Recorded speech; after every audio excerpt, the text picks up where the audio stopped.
The Holy Grail for many authors is a popular book series. This is where the vast majority of the readers of book number 1 go on to read book number 2, and so on. And there are a lot of marketing benefits of having your books in a series, not the least of which is that it makes advertising far more profitable. For folks who loved the first 2 books in your series, all you have to do is tell them about book number 3, often only one time. Just let them know about it and they will go on to buy. But writing in a series is also more risky. As a general rule, you can only sell subsequent books to folks who purchased, read, and enjoyed book number 1. This means if sales for book number 1 are poor, or if people don't finish book number 1, it will hurt the rest of the books in your series, regardless of how well written they are. Without a black swan event, book number 2 will never outsell book number 1. And this is where the risk is. The reward is really high, but the risk is also really high. And this isn't the case for standalone books. Your second standalone book can outsell your debut novel. In fact, it's very common for a second standalone novel to outsell the debut novel. Everyone who read The Hobbit went on to read Lord of the Rings, but there's also a lot of people who read The Fellowship of the Ring who never read The Hobbit. So for some authors, writing books in a series shackles otherwise good books to a relatively unappealing freshman effort. So writing books in a series is not always the answer. And you'll hear people who've written a popular series saying everyone needs to do this, but just because it was the right thing for them doesn't mean it's the right thing for everyone all the time. So how do you know if your book is a good fit for a series, and how do you handle a book series in a way that helps you sell more books rather than selling fewer books? Well, find out in this episode of Novel Marketing, the longest running book marketing podcast in the world. I'm Thomas Umstattd Jr., and we have a special guest on the show today. She's a best-selling, award-winning author and the founder of Fictionary.co, a tool that helps you structure, outline, and improve your stories to make it easier to sell and more fun to read. Kristina Stanley, welcome to the Novel Marketing Podcast. Hi, Thomas. That was quite the introduction there. We've got some very interesting things to talk about today. Yes, series are one of those things we've never really talked about on this podcast before. We did an episode on literary universe marketing, which is a little bit different. A literary universe are stories that share the same story world, right? Maybe characters from your one romance show up in another romance. And a lot of authors secretly, all of their books are in the same literary universe. So Asimov put all of his books in the same universe, but sometimes it'd be 10,000 years in the future. And so it's only tenuously connected. So not exactly in a series. All the characters from the previous book were dead. Or were they? I'm not spoiling anything. So when it comes to the series, you've got to write a good book number 1. And I remember learning this when I was working with an author on marketing. And he did kind of a poor job marketing book number 1. And he went through and did a much better job marketing book number 2. And it didn't sell hardly any copies. And he was like puzzled. He was like, why? Because my marketing is better. The launch is better. He had a launch team. He's doing all these things right. And he was really frustrated. And I remember buying his book and reading it. And it was awful because the people who bought number 1 hadn't read it yet. And then the book really felt more like an annotated outline than an actual story. It felt like 4 or 5 revisions from a final work. And no one who bought number 1 finished it. I couldn't get past chapter 1. It was just not ready. It needed an editor, maybe 2 or 3 editors. And so as a marketing guy, it's not really my place to say, hey, your book isn't well written because, what do I know? But I was like, I do think this explains the marketing problem. So for somebody who wants to write a good book number 1 and are thinking, is this a series? Is this not a series? What advice do you have? That's a really great question, because what you just said is absolutely true. There's a question writers who want to write a series have to ask themselves before they start writing. They need to know what type of series they're writing, because it's going to impact their whole structure of their series. And they also need to know, do they have enough of an idea to support a series, right? It's a big job writing 1 novel. Now we're going to write 3, 5, 7, 20, whatever it is. And so here's the thing. The most important thing before you start writing a series, clearly you have a dream, you want to write a series, is it an open series or a closed series? And I'll just tell you quickly what I mean by that. An open series is a series like the Jack Reacher series. It's a different story every book, same main character. Bridgerton, different protagonist, but same setting. And she's got 8 books for 8 siblings, but it could be she could extend that to an unlimited number of books with cousins and aunts and uncles and whoever with the same romance structure in there. So an open series is a series that has really an unlimited number of books, but something holds it together. There's a uniting factor. A closed series is like Fourth Wing, Hunger Games, Twilight, where there's 3 books, 5 books, whatever, that are a specific number of books, and there's one story told across those, let's just say a trilogy, 3 books. And so there's a story arc that goes from the beginning of book 1 to the end of book 3. And there's also a story arc that goes book 1, and there's a story arc for book 2, and a story arc for book 3. So each book in the series is a standalone book. There needs to be a hook to get them to the next book, but not so big the reader's frustrated.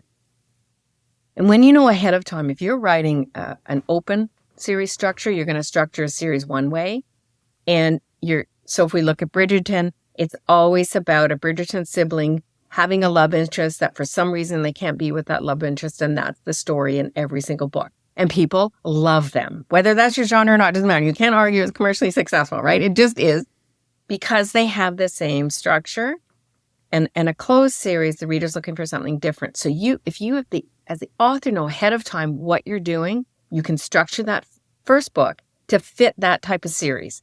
And then you've got a starting point. And without knowing that, it's really hard to start and know if you have enough for a series. And another interesting difference between open series and closed series is that an open series is actually easier for a reader to jump into a book number 3, because there's less of that long plot where it's a standalone story. So I'm thinking like Tom Clancy. All of his books had Jack Reacher, but you never felt obligated to go back and read. I think his first one was Hunt for Red October.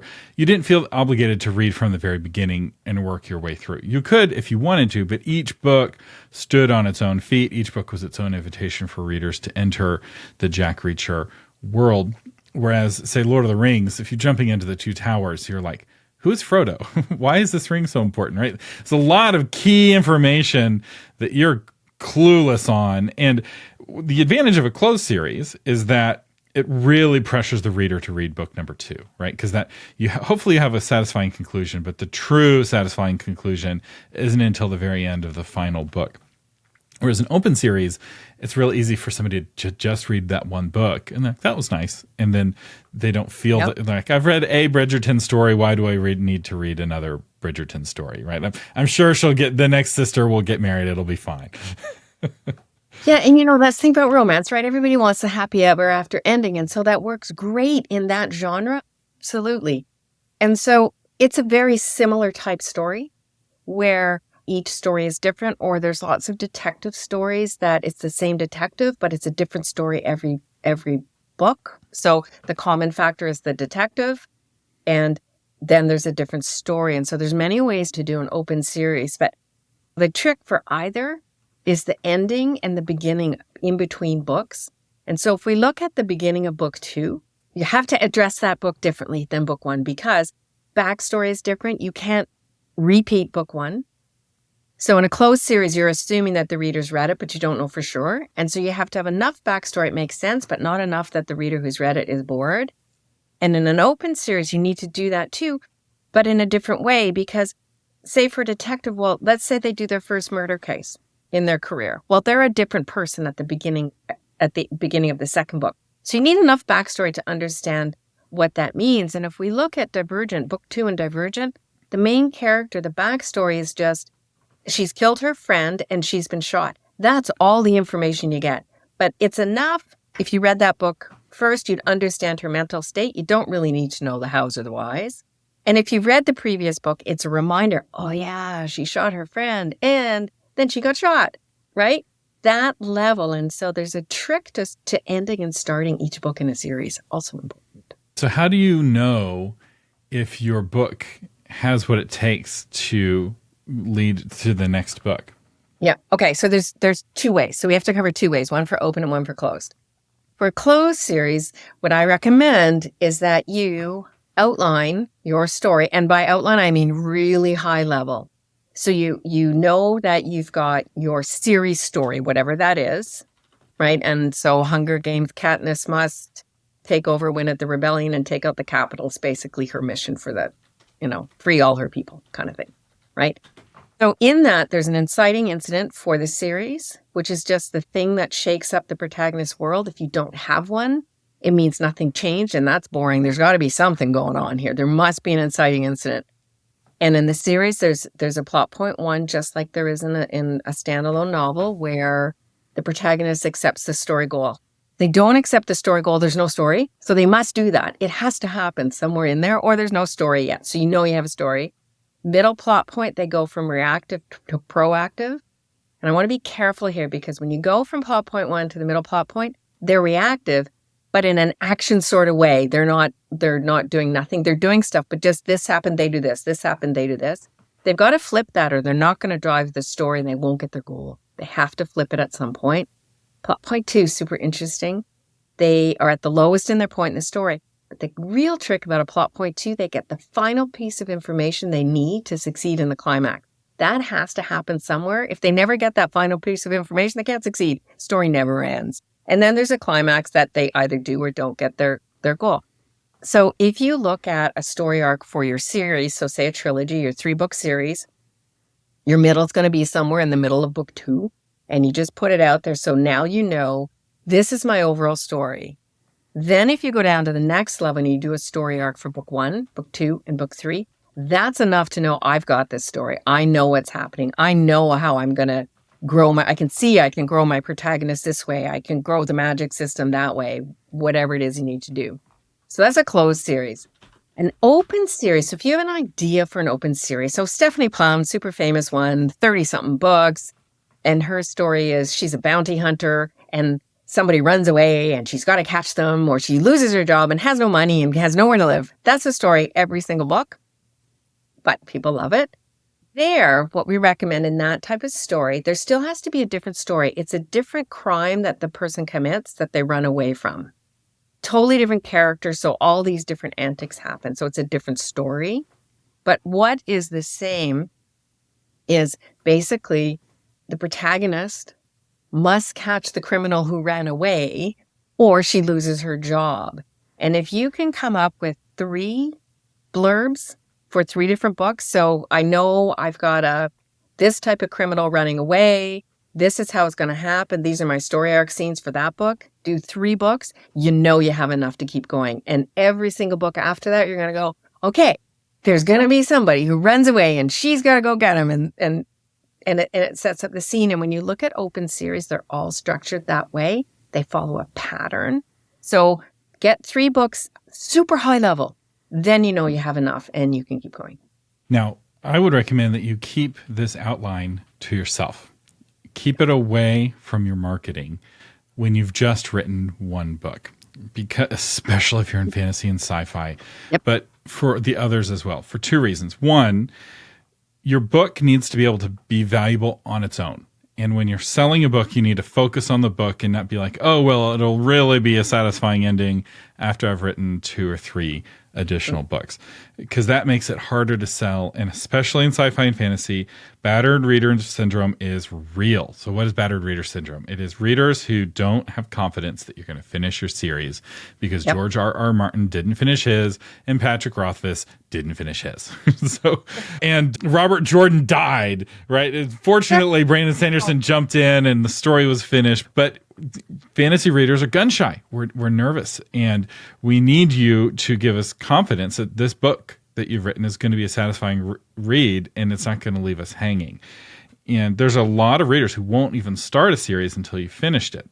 But this creates a catch-22, because I would say, you can write a book number 2 in the series when book number 1 sells really well. So I would focus on, while you have hopes and dreams and outlines for books 2 and 3, you are so focused on that book number 1 having a satisfying ending that causes people to tell their friends about it, that it can be a successful book even if you don't write those other books, right? The Star Wars, the original Star Wars, worked as a standalone film. And there wasn't really anything alluding to there being a sequel because this was kind of a medium budget sci-fi film. I don't think anybody working on it expected it to be successful. Nobody was a star. They had no, it's filmed in some soundstage in the UK, and then it becomes a smash hit. And then they followed exactly your model, right? What's the knowledge that the protagonist gets that helps him in the climax? Well, Empire Strikes Back, which is a great title, right? Shut up and take my money. But Luke Skywalker learns how to use the Force in, the second act of that film. That's then what he uses to try to redeem his father in the third. So the interesting thing about what you're saying is, so when I talk about like outlining, one, you can do any level you want. So very minimal, just the story arc scenes or every single scene. And every artist is different and they have a different way of doing it. And they must do it in the way that makes them happy and they can be creative. The thing about even starting at a basic outline, one, exactly what you said, it's yours to hold on to.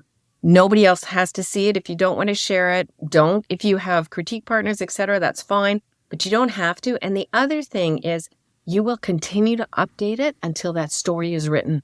Because every time you go through it and you think, okay, now I'm adding this. Oh, but that means this. And now I need to add this. And it changes. And so the goal is don't get stuck on it. Don't think you have to perfect it before you've written your book. It's really hard to do because creativity takes over when you're writing and you can't, you got to let it go. You can't like, oh, I'm not doing that because my outline says this. So hold it loosely and keep it private. It's yours. It's just yours to work with. So you stay focused and not, sometimes when I write, you can just, I've written this scene. It doesn't belong anywhere, but I liked writing it. I'm just put it over here now. I don't want to do that, right? But you don't want it in your book because it doesn't make any sense in the book, but it was fun. And I'd also say that readers get a vote a little bit. So oftentimes you'll find that one of your side characters really just strikes a chord with readers. Everyone's like, oh my gosh, I love the sister. She's such a cool character. Why does she only get 3 or 4 scenes? Like every scene she's in is better. I love the sister so much. But the brother, oh my gosh, he's such a bore. I don't like him so much. And so you're getting this feedback from your readers and you're like, I had put a lot of scenes with the brother. Which of those scenes can I shift to being with the sister that can still work? And that will then help make that second book even more resonant because you're taking that reader feedback and you're working it into the next book. No, here's the thing, though, on consistency that I want to caution on top of what you're saying, in that if you write your book one and it's all from single point of view character, and then you switch and you start adding others in, it's difficult for the reader, right? And I suspect with Divergent that somewhere along the line, the author decided Triss was, okay, if you have, this is a big spoiler alert, she dies. Sorry about that, but she dies. And in the third book, there's two point of view characters. In book one and book two is one. And it's a bit disturbing. You think, what?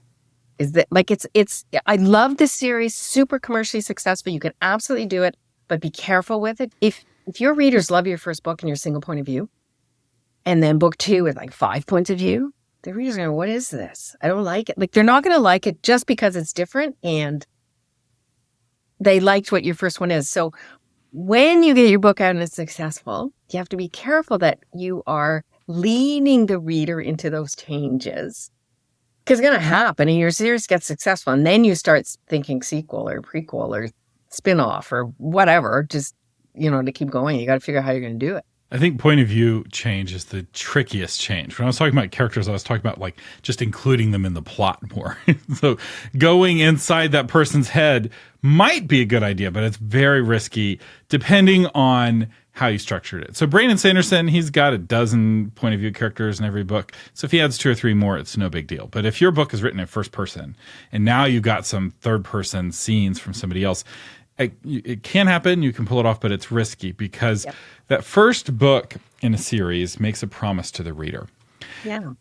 And what that promise is that the other books in this series are going to be like this first book. And I think it was very classy of Tolkien to start over with Lord of the Rings as a new series rather than making it book 2, because the tone was so much different. Right? The Fellowship of the Ring is different enough from The Hobbit that even though it's in the same story world with the same characters and it's got really good continuity, because the tone was so different. The stakes are so high. Like the Hobbit's a really joyful book, and the stakes aren't really that high. It's not, it's will these dwarves get their money, right? That's the stakes, and will they survive the journey? The stakes for the Lord of the Rings is the world and the future of the world and the free peoples of Middle Earth, right? It's very, very different, and so you have to be careful with how much you diverge. Now, what will happen is that after you sold 1 million copies, your publisher, if you're traditionally published, will come to you and be like, look, I knew your outline called for 3 books, but if you can add 2 more books, that's $2 more million we can give you. And suddenly you're like, well, maybe that outline's not quite in stone. Yeah. So the rules shift a little bit, but you got to earn that. So let's go on to the second part where we're talking about launching book number 1 with a bang, because you never have a series if you don't have really solid sales for book 1. So let's assume that we have a strong outline. Book number 1 is well written. We have, for our private use, possible outlines for books 2 and 3. How do we launch book number 1 in a way that sets up that series for success because you have the money to make it happen? So there, a lot comes down to your book description. So when people read your book, they're going into it in the context of there's going to be another book, right? But done in a way that it doesn't give away the ending. I think there's a huge skill set in doing this, and it's extremely difficult to get it right. But it's the start of a story, and so needs to be clear that's what it is. Most of the blurb is around the story for book 1, and in your blurb there is going to be, the protagonist must do this or she's going to die, kind of thing, right? And that has to be answered in book 1. It has to be clear. So Hunger Games, Katniss has to survive the Hunger Games. That's all book 1 is. It's nothing to do with the capital yet and all of the districts living in misery, and she's going to lead the rebellion, and that all comes later. But and it works as a standalone book. I don't think the Hunger Games, when it was first presented, was presented as book 1 of the Hunger Games. I think it was just Hunger Games, and because it was successful, they're like, do you have any more books? And you're like, oh yeah, I can build out this world, and we'll add the capital. No.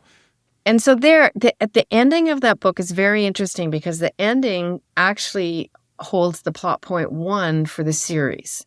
And so at the ending of that book, her and Peeta, they've won, they're alive, and then the capital says, oh, just kidding, one of you must kill the other. And they say no, and they're going to eat the poison berries they have in their pockets. And they're televised live, right? And so the capital goes back on it. Okay, no, we're not going to kill both of you. You can both survive. They go back to District 12.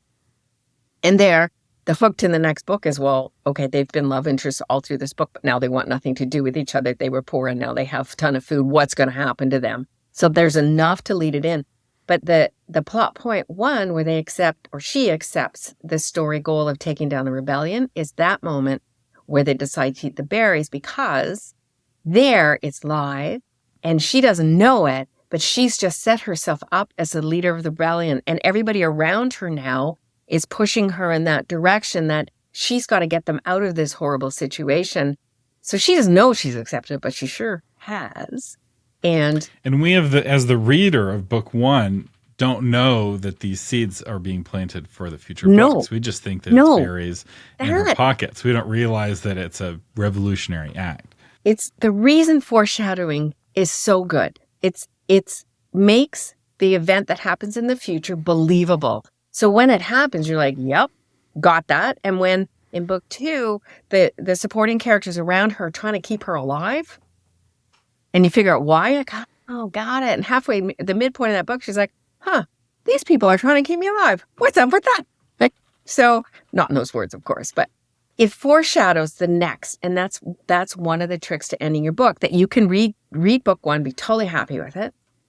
But when the reader reads book 2, they're like, oh, yeah, that happened. I get it. It's part of it. And you can have a double foreshadowing. You can have an action that makes sense in the context of the book that you're reading, but it also has additional meaning for the next book. that Yeah. you're reading. You see this in the Bible, actually. I think it's the book of Isaiah. Isaiah asked the king for, I've given this prophecy, ask for a sign. The king's like, I'm not going to give you a sign. And Isaiah's like, God's going to give you a sign anyway, even though you're not asking for one. And this will be the sign, a virgin shall give birth, or a virgin will give birth, and there will be this child born. And that word virgin can mean virgin, or it can also just mean young woman. And so it had two meanings, right? There was this, the princess of the kingdom gives birth, right? That's the like immediate fulfillment of this sign. But there's also this future fulfillment that Matthew points out in the next book, or the next testament, you could say. It's like, oh, actually it meant something for Jesus. And the virgin in this case actually means virgin, right? And it's this whole additional meaning. You can do that same thing in your fiction, and it's what pulls people in. But Isaiah as a book is a satisfying book. And then Matthew is made richer by appealing back to Isaiah. And if I got my books wrong, don't at me. I'm doing this from memory. So we're talking about planting seeds for book 2 into book 1, but we also need book 1 to really sell well. And I will say, I guess in the context of a series, my biggest tip is to leave all or as much as you can of the branding out, that this is a series from book 1 if all you've written is book 1. And then that brings us to kind of the next section, which is marketing your books while you're writing the series. And my biggest question here for you, Kristina, is how do you fight that battered reader syndrome? That suspicion that I don't want to get committed to your characters, I don't want to get committed to your story world because I don't trust you to finish this series. Yeah. So if you're created a mailing list, that's one way to do it, where you talk about what you're writing and what you're doing with your book. If your readers see that you're engaged in the process, they'll believe that another book is coming. If it's radio silence, might not, right? There's nothing there. And so it's important, I think, one, you got to have that great first book so that readers they want that second book. But as soon as that first one is out, then you start talking about the second one. If you're confident you're going to write it, start, don't give away things, but you can talk about your writing process. You can talk about how having a book out is taking up your time and it's hard to write, but this is how you're managing. Or there's, things like that show the reader you're engaged. Or write it as a serial story. I will say in lit RPG, which is one of the hottest genres right now, especially in audiobook, almost all of the lit RPGs are released serially on Royal Road before they're published as books. And you can kind of sense it as you read, because I don't read Royal Road. I wait for the audiobook to come out. But I can kind of feel that serialized nature to the storytelling. And that you're able to demonstrate, yes, I'm writing this 10-book series, but every week or every month I'm adding a new installment. And it doesn't have to be on Royal Road, right? It could be on Substack. It could be on Patreon. So that's one way to do it. The other way to do it, I would say, is to pick a publishing cadence. And this is really powerful. I talked with Scott Sigler about this in our interview. He has published a book on April 1st of every year for, I think, the last 10 years or 15 years. And so he owns that day. And his readers know April Fool's Day is a new Scott Sigler book day, which allows him to commit to a really long series. And he's able to point back. He's like, look, last year on April 1st, you got a new Scott Sigler book. And the year before that, you got a new Scott Sigler book. And that steady cadence allows him to build that credibility. So if you're writing romance, maybe it's February 14th. Right? Every February 14th is a new Your Name romance book. Pick a day, own that day, commit to it, and fulfill your commitment. Yes. Because it all blows up in your face if you're like, oh, sorry, I was not feeling it this year, and there's no book this year. That's no good. Now, let me ask you this then. Do you think, so in a series, would it be better to have book 2 out in less than a year and then go to a year cadence so you've got something quicker to keep your readers engaged so they see that you can come out with book 2, or you think a year cadence? So actually I have a whole episode on this, which I call the tortoise release method. And it's a 1-year writing Cadence. So it's kind of like my rebuttal to rapid release, because rapid release works for authors who are already successful and already have a vibrant following where they'll read as many books as they write. But what rapid release takes away is the ability to do a proper launch. And the downside of releasing book 2 too soon is it takes away a lot of those pricing tactics. So typically with a series, you launch book number 1 at full price. And then right before or a few months before book number 2 comes out, you start doing price promotions, right? You do a BookBub, you do a 99-cent deal, you do a Kindle Countdown deal, you do a e-reader News Today. We have a whole episode, we have episodes and episodes on pricing strategy. And there's a lot of fun things you can do with pricing that to help juice sales for book 1 that then get people reading book 1 and excited for book 2. And you want to have time to do your proper launch separate from all of your price promotion. You don't want to launch a book as a discount product, right? You don't want to be a discount author, because once you're a discount author, you can never be a premium author in the eyes of the readers. If you're a premium author, you can become a discount author, but once you become a discount author, you can't become right? Nobody wants to buy a premium Toyota, right? When Toyota wanted to make a premium car, they had to create a whole new brand called Lexus. It's the same factory, it's the same parts, but this isn't a premium Toyota, it's a Lexus, and Lexus is different because it's a lot easier to go down than it is to go up. It takes an awful lot of work to write a good book.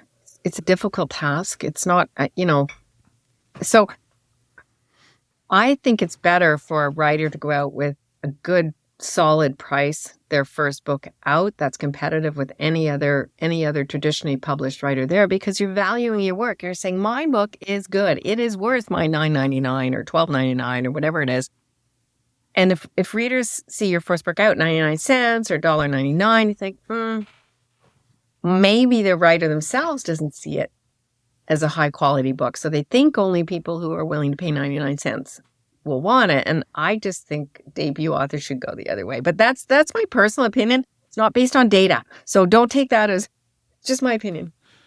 Well, the other advantage of launching, let's say you launch your book at $9.99, then when you discount, do a short-term discount on a BookBub, and now it's $2.99, it feels like a bargain. Whereas if you launch your book at $4.99 and you discount down to $3.99, people are like, yay, I'm saving $1. Like, that's not motivating because of that anchor price really kills you. And so you want to have some space between that full price book and then once you start to do your price promotions. And these price promotions I would recommend doing them before every book, but you're only doing them on book 1.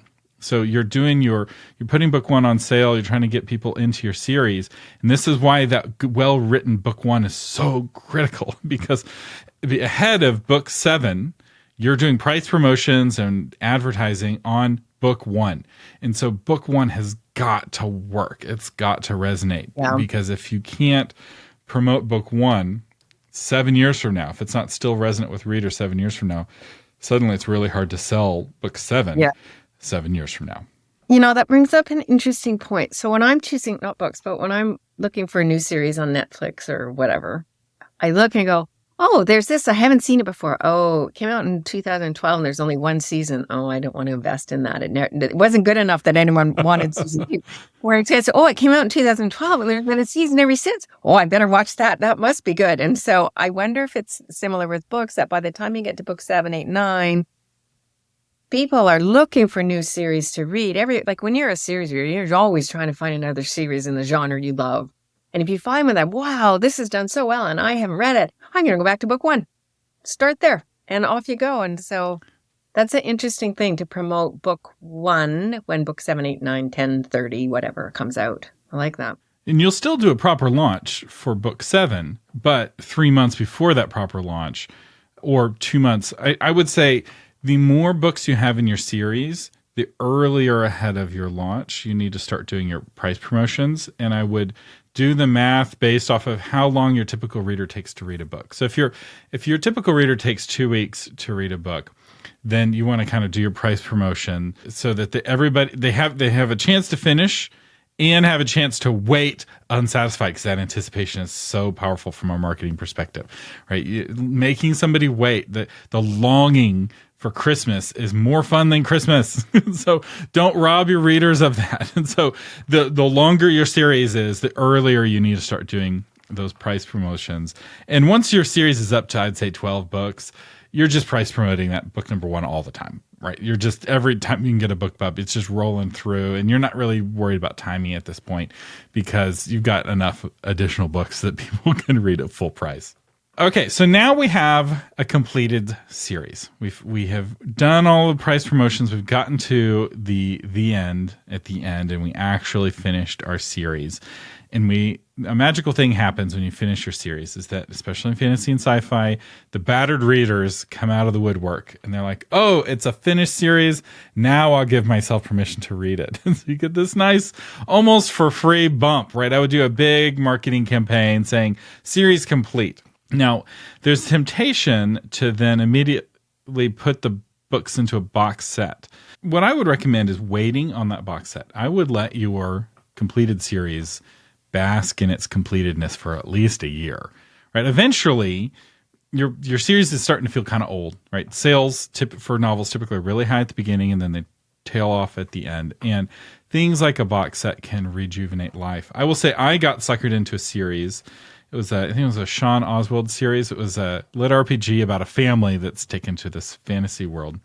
And there was a box set for books 1, 2, and 3 on Audible. And so like, okay, 1 credit for 30 hours or whatever. That seems like a bargain. And I was hooked, man. When I bought book 4, I think I bought book 5 at the same time. I was like, I'm committed to this series at this point. And now I'm like, write some more books, Sean Oswald. Stop on these other series, because he's got a dozen different series going simultaneously. So that worked. Box sets don't normally work on me, but as an audiobook reader, audiobooks are pricier. And so having that audiobook box set made it safer to give this book series a shot. And it pulled me in. What about doing, let's say there's 7, 8, 10, a bunch of books. What about doing like a 3-book box set and not all of the books? Well, that's what he did. He had a box set for the first 3 books, and then I paid full price for books 4 and 5. Yeah. Right. And I think that's actually a good approach, especially for ebook and audiobook. Don't give away the whole series for cheap. You don't want to devalue yourself. But I do think there's a time for a good strategically priced box set. And it's kind of like the price pulsing you've already been doing on book 1, just extended into that first trilogy of books. Yeah. It's a long haul, this. Like, you're in for the long game when you're writing a series. It's not a short, well, look, I wrote my series. Not. That's right. So when it comes to planning for the long haul, we've been alluding to outlining and what a powerful tool a strong outline can be in terms of structuring the story so that each book has a satisfying ending, but also an ending that alludes to or builds anticipation for, hopefully, a shut up and take my money feeling for the next book. And if the outline is well structured, you can keep delivering that book after book. So I know you have a piece of software, Fictionary.co, that helps people with that. So how could we use Fictionary.co to help us give those satisfying but also enticing endings? It's software, and you can either outline from scratch in it, or you can import a novel and edit it from a story structure perspective. So everything Fictionary is about story structure. We don't do copy editing. We don't work on the prose. We look at the structure of your story. So when you're outlining, in Fictionary, we have different outlines that are automated for you that show you all of the reader expected scenes for a fantasy novel, for a romance novel, for an open series, for a closed series. So you know what scenes you need. And then you can pull out your story arc structure really quickly just from knowing who your protagonist is, what's the story goal, and what's at stake. And then inside the software, we actually draw the story arc for you. We draw the word count per scene, characters per scene, scenes per character. We draw a whole outline for you where the story arc scenes are marked so you can see everything in there. And then do you have all the scenes you need that a reader expects in the genre you're writing in? So we're all about commercial fiction, love genre. That's my thing. That's what we started. And the software is really there to speed you up, to keep you focused. And the other thing we have is a community of over 3,000 members, and it's all professional editors and writers. And so we have a ton of discussion in there about stories and all story structure. And the thing about having an outline is that it doesn't keep you from doing discovery writing. A lot of folks see these things as being at odds, but you're still discovering the scene as you're writing it, and you're still discovering the outline as you're writing it, and you can go and change it. An outline is not something that constrains you. It's if you watch a painter paint, they will go with pencil first, and they'll do often a rough sketch of the painting before they put the paint down. Now, they're not constrained by that sketch, right? If they want to go a different direction, they can, and they can paint over it. And there's actually a fun thing that we're doing now with X-rays where we see the painting that was painted first, 200 years ago, and then they didn't like it, so they painted over it, or what did they change? And there's actually a famous story of one of the Renaissance painters where he was doing the Last Supper. And he had a friend come in and was looking at his half-painted painting, and the friend wouldn't shut up about the chalice and how beautiful the chalice was. And the painter then that night painted over the chalice and made it a simple wooden cup because the focus of the painting shouldn't be the chalice. It should be Jesus in the Last Supper. And so anyway, that's the kind of freedom you have. But having that sketch keeps you from running out of canvas. Right. And often what I notice with authors who are doing discovery writing is that they accidentally write a 250,000 word novel that isn't commercially viable because that's too many pages to make a profit with print on demand. And that kind of offer typically hasn't planned to have the $10,000 to do offset printing. And so now they're kind of stuck. In those 250,000 words, if they had been run through an outline first, could have been structured into multiple books, which would have sold for a lot more money and would have had better pacing. And so I'm a big fan of outlining. I know that there are authors who just do discovery writing, but the authors who do discovery writing the most successfully tend to have read so many books on craft, they've internalized the outline, and they don't need this software because it's already running in their head. That's what Jerry Jenkins is doing. And after you've written 100 books, you can do that too. Yeah, and the thing about an outline for me, when I look at it, I go, okay, so I know what my story's about. I'm going to do my plot point 1. I have all kinds of ideas because I know kind of what it has to do. And then okay, well, this is possible. That's possible. I could do it this way. I could do it that way. I like loose outlining where I've got my next point where I need to get to. I know what my next point is. And I find it way easier to come up with ideas that fit my story and make sense to what I'm trying to say. So we will have a link both to the book. You really owe it to yourself to, at the very least, buy the book on outlining. Give it a read. Give outlining a go. I think that everyone should at least write a short story from an outline. Don't knock it till you tried it. I think all authors should try both, actually. I think you should try discovery writing, should try outlining. Almost everyone ends up landing somewhere in the middle, but once you've tried the extremes, you'll know kind of where to draw that line. Having a tool like Fictionary.co is really helpful. I like that it comes with education as an option, so you can just get the software. If you're like, I don't want to listen to Kristina and her experts coach me, I just want the software, that's an option, but it also has experts. So giving the choice, I think, is great. I'm not an affiliate, at least not at the moment. Maybe if they add an affiliate program later, I'll sign up for it. But check it out, Fictionary.co. There's no M. We'll link to it in the show notes. We'll also have a link to the book on writing secrets to outlining a novel. Kristina Stanley, thank you so much for joining us today on the Novel Marketing Podcast. Thank you, Tom. It was totally fun to be here, and I learned some stuff too. Our featured patron is J.A. Webb, author of The Seeker series. Father Curtis, priest of the order, seeks solace in his secluded parish, sheltered from the oppressive regime. But then, unjustly branded as a heretic, he embarks on a harrowing journey of survival. J.A. Webb, thank you so much for being a patron of the Novel Marketing Podcast. Thank you for your support that helps keeps this show on the air. I really appreciate it, and so does my growing family. That's right, baby 4 is now here. I'm living with a newborn. And so this episode was initially recorded before the baby, and now the baby is here. We're very thankful. Mommy is recovering. The birth was a little bit more difficult than we were anticipating. And so recovery is taking a little bit longer than we hoped. So thank you for everyone who's been patient with me as I'm slowly trying to get caught up on all of my emails and other expectations. The Novel Marketing Podcast is a production of authormedia.com. You can find the blog version of this episode at authormedia.com/432. I'm Thomas Umstattd Jr. saying thank you for listening and live long and prosper.